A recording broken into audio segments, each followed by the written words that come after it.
Hello, everyone. I am Julianne Meyer. You are watching Seizing Your Greatness. And today I have an amazing guest. His name is Shawn Perkins, and he puts the F in fun when it comes to talking about money. And guess it? Retirement. Oh, my goodness. What a scary thing to think about. Do we have enough? Is there a magic number? These are all questions that Shawn's going to answer for us today. So, welcome to the show, Shawn. So excited. We finally are making this happen. Thank you so much for having me, Julianne. I really appreciate the opportunity to talk to you and your audience. Yeah, you and I have had a couple of conversations, and for those watching, we tried to record the other day, and my internet was like, so we are here again, and I am very happy because Shawn is an absolutely fascinating person who knows a lot about money and actually makes it fun because, Shawn, you talk about things like lending and homes and retirement and things that are big, scary topics for most people. But you make it so that it's like, oh my gosh, I think I can do this. So let's just start off before we dive deep into those topics. I'd love for you to share a little bit about yourself and how you ended up working in this particular field.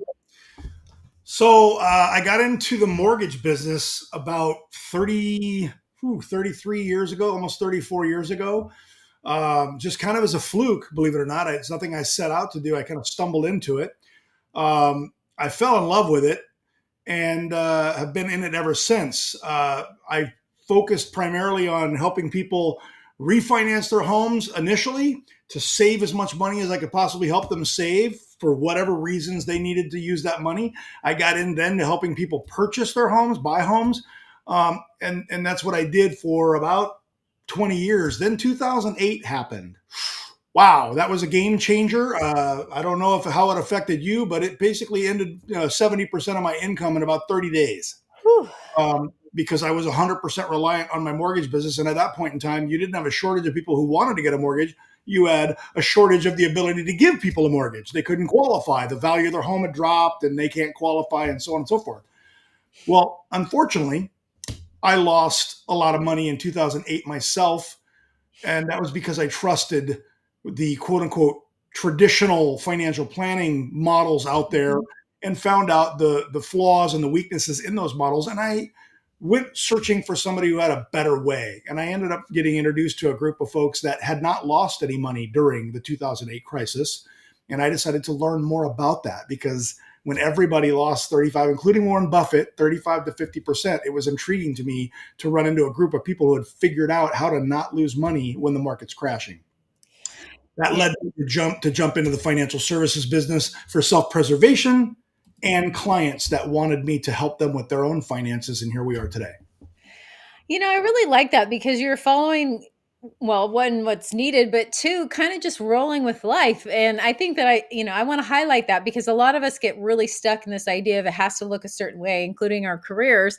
And I'm like thinking back, not that I was around during this time, but when TVs first came out and everybody's like, oh, that's never going to last. Or like the horse and buggy versus the car, that's never going to last. You know what? Things change. And to be able to pivot like that and still utilize your skill set, but in a different way and learn from people versus feeling bad. You can feel bad for yourself too, but, but also taking that time to figure it out. I just love that. So, I know that you're also an author, and I would love for you to share a little bit about the book and how it came about because, personally, the whole retirement thing, especially being an entrepreneur, is something that I struggle with trying to figure out. And yeah, I think there's a lot of people out there that feel the same way. So one of my favorite quotes of all time is by a gentleman by the name of R. Nelson Nash. And he said, the financially healthiest Americans are generally not the ones who make the most money. They're the ones who figure out how they can actually keep the money they make. Ooh, I love that. That Exactly. that never went away from me. It wasn't lost on me either. I am a big advocate of disinheriting or divorcing the IRS. That's my focus. And so one of the ways I tell people what I do is I help already taxed to death business owners and entrepreneurs who are paying more than their fair share cut the IRS out of their retirement. And so when these folks showed me that that's what their business model was based on, that's what intrigued me, and I had to learn more. And even today at 59 years old, I never stopped learning. I'm still reading books. I'm still going to webinars and seminars, and I'm still associating with those kinds of people because I want to take that to my clients. I know that I have a lot of clients who can benefit from this philosophy, from this mindset, who can benefit from understanding that there are alternative ways to invest, that you don't have to have the government as your partner.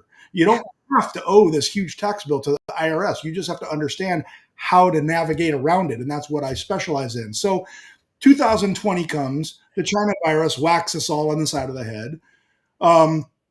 Obviously, business comes to a standstill, and I chose to take, like you said, I kind of roll with the punches.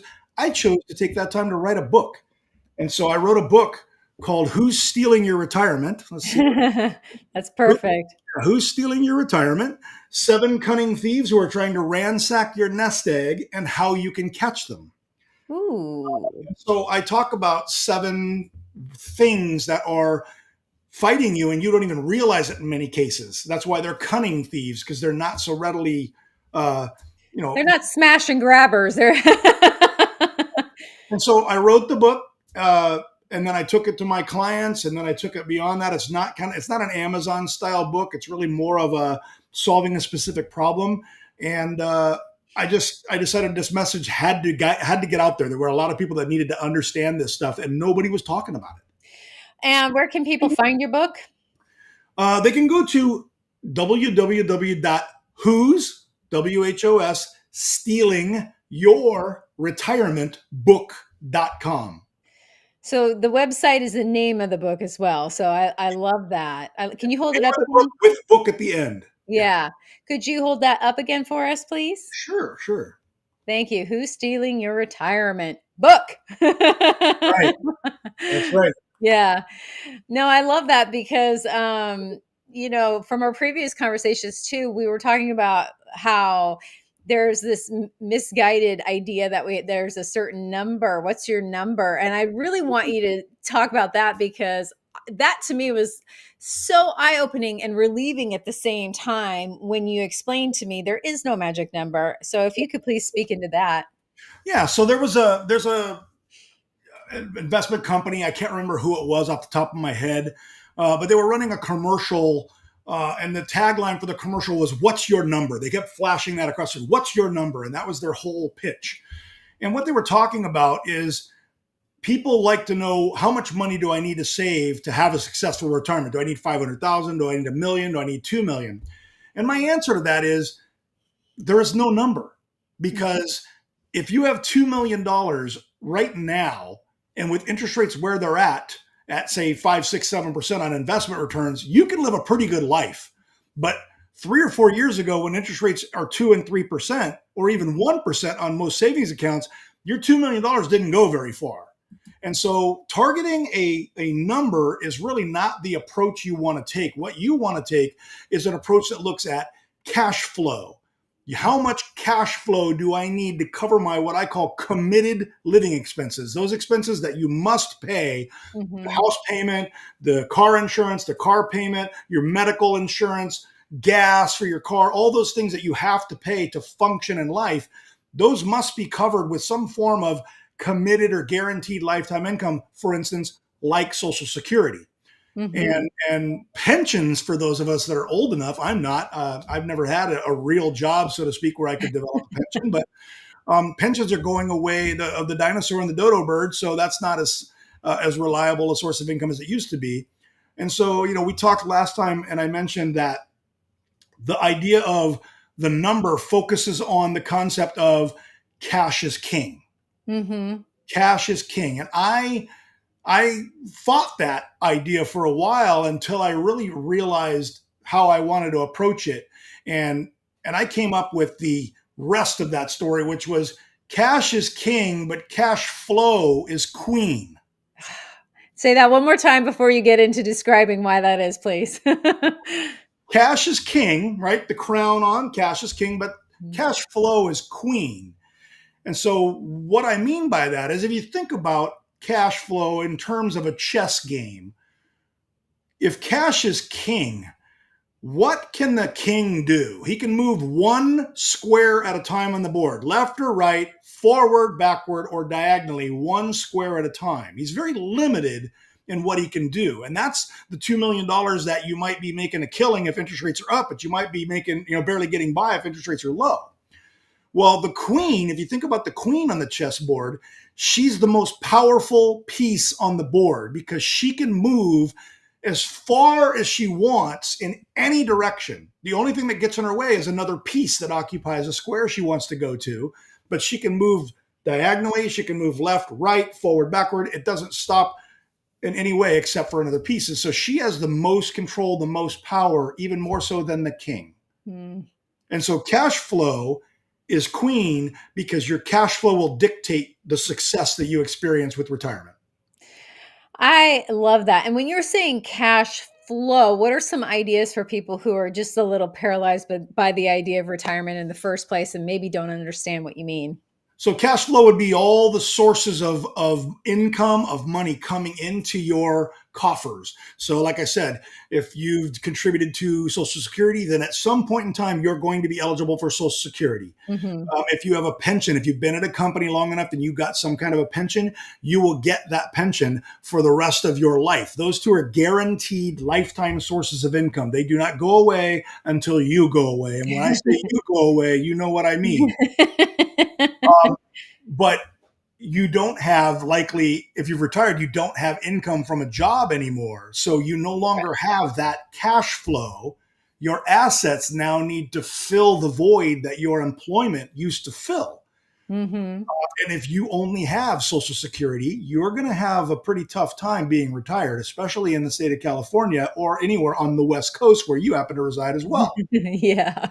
So cash flow is all of the money coming into your coffers versus cash outflow would be all the money going out. And you need committed or guaranteed income that covers every expense that you have. And the best way to do that is with cash flow, guaranteed cash flow.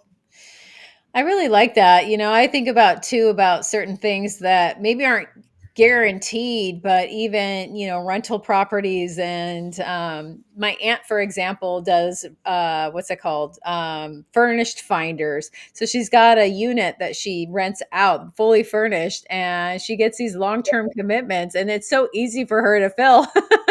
It's Yeah. basically guaranteed, but I mean, of course there's a risk with anything, but it's just another way to maybe bring in that extra cash. Well, you make a good point that real estate is a roundabout way. It is guaranteed income. Yeah. That doesn't mean that you won't go through periods of time where it's not rented for a month or two when somebody moves out, or it takes Yeah. you a few months to find a new tenant.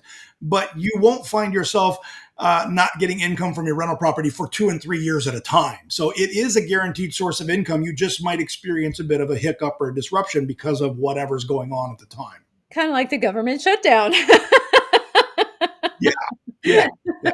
So, what are some other things that you love to, like rumors you love to dispel when it comes to finances and whether it's lending or retirement or just things that you've seen that if you could just shake people and say, you need to know this, what would it be? Oh, you just opened a can of worms. So one of them would be I got to pay my mortgage off as fast as possible. I got to send extra money to the lender to get rid of my mortgage. Yeah. That's, in most cases, that's one of the biggest mistakes people can make because a mortgage is eventually going to extinguish. It's a 30-year mortgage. Even though you refinance it each time, it might go back to 30 years. At some point in time, it's going to be paid off. Hmm. Well, one thing you can do is borrow money to buy a house. You can borrow money to pay for a car, borrow money to pay for an education, but you can't borrow money to pay for your retirement.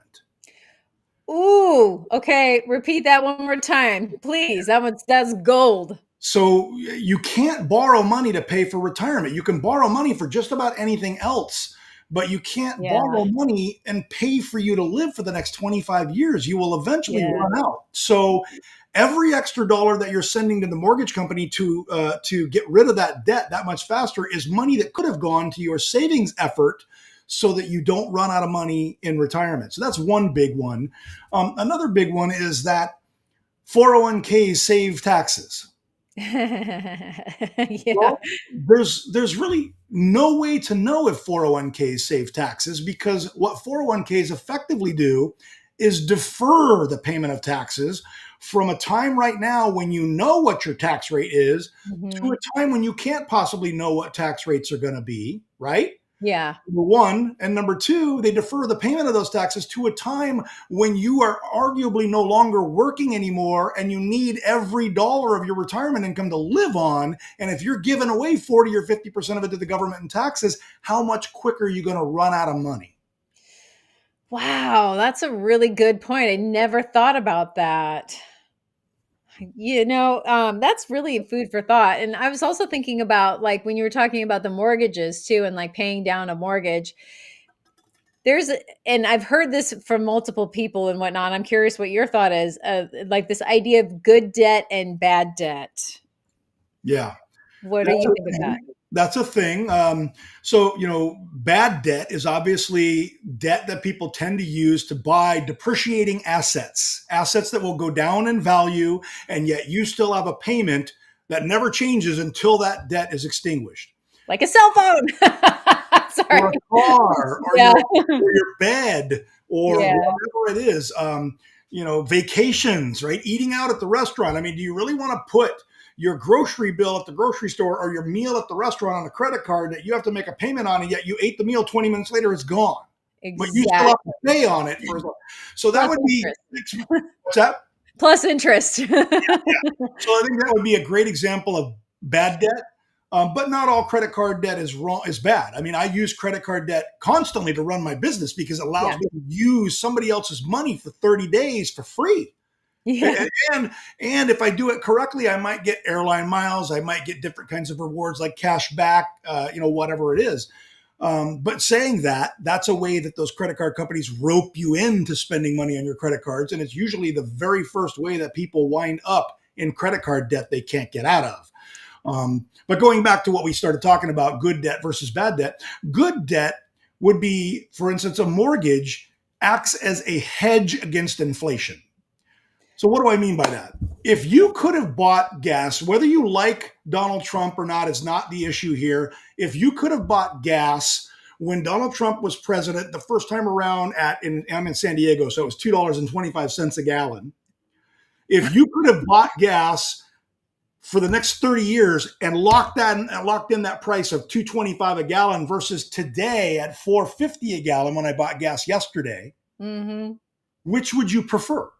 Yeah, I think I'd go with the lower number. I mean, it's obvious, and I'm not trying to be facetious here. I'm just saying the obvious answer Yeah. is buy the old. Well, a mortgage allows you to buy a home at whatever the prices and interest rates were at any given time, and then keep that mortgage payment for the duration of your ownership experience with that house versus being a renter.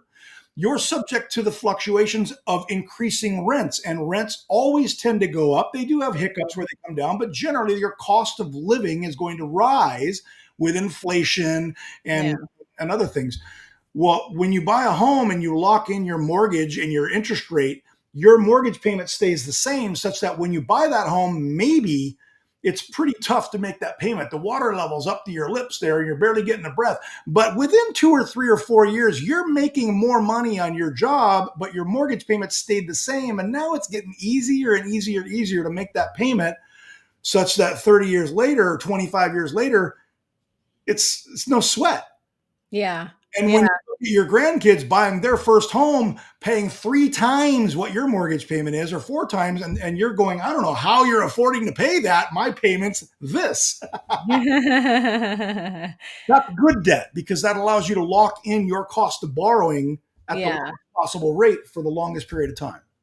I never even thought about that as far as like renting versus buying. It's one of those things where I've done both, and I've seen the advantages and disadvantages because when you own, the problems are yours. Yes. So there's that. But also, it's nice to know that you have something that's yours too. And like you said, locking in that rate, because I was just thinking about when I lived in California, I I thought I was extremely lucky because the last 2 years of my rental, we got locked in for the same price that we paid the year before, and that was 4,700 for our place. And where I live now, the same place would be like maybe 2000. So, yeah, that's a real thing. So, what else could you tell us about, like, um what are some things that people run up against that you help them with? Because I'm just kind of curious, doing what you do, you've got to see sort of a same sort of through line with certain situations where, things just come up more often than not. And what are those? Like, what's common? Obviously, everybody's situation is unique to them, but Yeah, everybody shares commonalities in their situation, right? Um, exactly. and so, another misconception when you talked about misconceptions that people believe is they've got a 3% or a 3.25% 30-year fixed rate mortgage, and they're just never going to ever refinance it or get rid of it because, oh my God, I got a 3.25% rate. Well, I like to refer to that as the cocktail party rate. That's the rate that they like to parade around the Christmas party or the cocktail party at work, bragging about how smart they are. But what they sometimes fail to mention is that they're paying $1,500 or $2,000 a month in minimum payments on credit cards. They might have $1,000 car payment. And so I show them how they can use the equity in their home and their home as a whole to refinance the mortgage and pay off that credit card debt. I'm helping a couple do that right now, and they're going to save $2,600 a month. Woo! Now, they might be going up from their 4% or whatever rate they are to say 6.25 or 6.5, but they're saving $2,600 a month. Too many people get focused on well, yeah, but I'm going at 6.25%. Why would I want that? It's like, Yeah. because you would rather have the $2,600 a month. Married to the interest rate, they don't accept and understand that interest rate is costing you $2,600 a month. You're thinking, no, I've locked in this low rate and it's saving my life, but it's not. It's costing you $2,600 because you refuse to let it go. You could Yeah. increase your cash flow, as we talked about, by $2,600. Now, if you're younger, 45, 50, 55 years old, what could an extra $2,500 a month do for your savings effort? Putting money towards your retirement and so on and so forth. Or Yeah. you could stay married to your 3.25% rate and not have enough money to retire. It's your choice. Yeah, bam. All right. Well, we only have, I mean, this goes by so quickly, but we only have about 2 minutes left. So, is there anything that you wish I would have asked you that you'd love to share with the audience? Yeah. One thing that comes to mind would be who can benefit most by working with me? Hmm. Who can I help the best? And I would Yeah. say, first and foremost, that would be open-minded homeowners, people who are looking for alternatives to the traditional financial products that are out there. Maybe 45 to 75 years old, because I can help people get ready for retirement, but I can also help those that are either already retired or just on the verge of retirement. People that really want to keep more of the money that they already earned, more of the money that they work so hard to get. Um, People that want to convert that lump sum of money, that number, to a lifetime stream of income that lasts as long as they do. And people that want to get the most from what they've got. Hmm. Those would be the people that I can help the most. And then, of course, the one that I would say that kind of the overarching whole thing is people who simply want to divorce the IRS. They want to cut the IRS out of their retirement. Those are the people that I can help more than anybody else. I love that. And I actually have one last question for you. And that is it ever too late to start saving for retirement? There's an old Chinese proverb that says the best time to plant a tree was 20 years ago. The Yeah, second best time to plant a tree is today. exactly. So the answer to your question is too late. You're not going to be able to save as much for the later that you start saving, but it's never too late to start saving. You just might not be able to save enough to create the cash flow that you want to create. But at some point in time, you're better off planting your flag than not. That's a really good point. You're better planting that flag than not. So, a couple things I wanted to mention is I popped up two different websites for everybody throughout the show, and they both lead to you. So, I just wanted to point that out. And then also, we one last time, real quick, where can people find your book?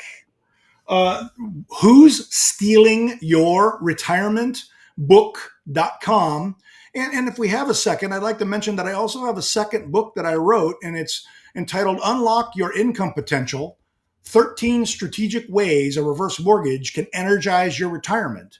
And it's to dispel all the myths surrounding reverse mortgages and accessing the equity in your home, which might very well be the largest asset you have, that in most cases you're ignoring or simply overlooking as a Mm. potential solution for getting you through retirement. I love that. Well, Shawn, thank you so much for being with us today. That is all the time that we have. So, for everyone that's watching, thank you for joining us and enjoy the rest of your week. We'll be Thank back you, Julianne. again. Thank you. We'll be back again next Thursday. Bye for now.